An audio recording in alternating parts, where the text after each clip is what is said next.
இந்த நாள் இனிய நாளாய் அமையட்டும். 16/5/2026 மே மாதத்திலே சனிக்கிழமையான இன்று ஸ்ரீ பராவோ வருடத்திலே வைகாசி மாதத்திலே 2ஆம் நாள், உத்தராயண புண்ணிய காலத்திலே வசந்த ருது என்கிற இந்த இளவேநீர் காலத்திலே ரிஷப மாதத்திலே இருக்கிறோம். சுக்லபக்ஷத்திலே வளர்விரை. பித்ரு தர்ப்பணம் அப்படிங்கிறது ரொம்ப முக்கியம்.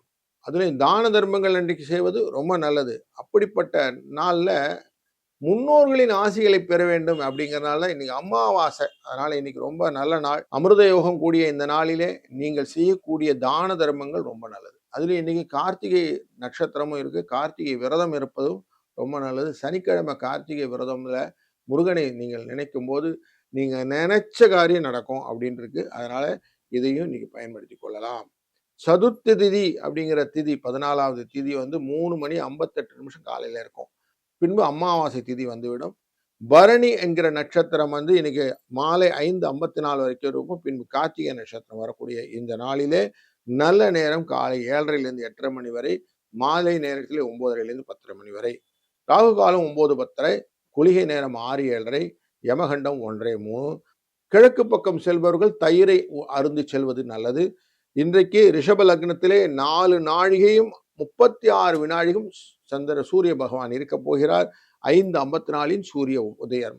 சித்திரை மற்றும் சுவாதி நட்சத்திரம் என்ற துலா ராசிக்குள்ளரை இன்னைக்கு சந்திராஷ்டமம் இருக்கிறது.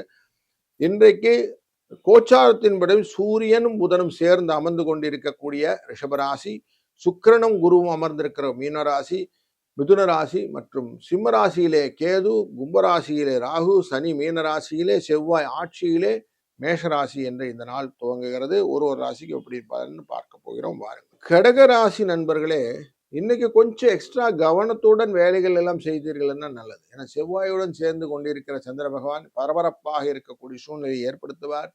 காரியங்களை ஒரு சிதைத்து விடுவதற்கான வாய்ப்புகளும் உண்டு. அதனால கொஞ்சம் கவனம் தேவை.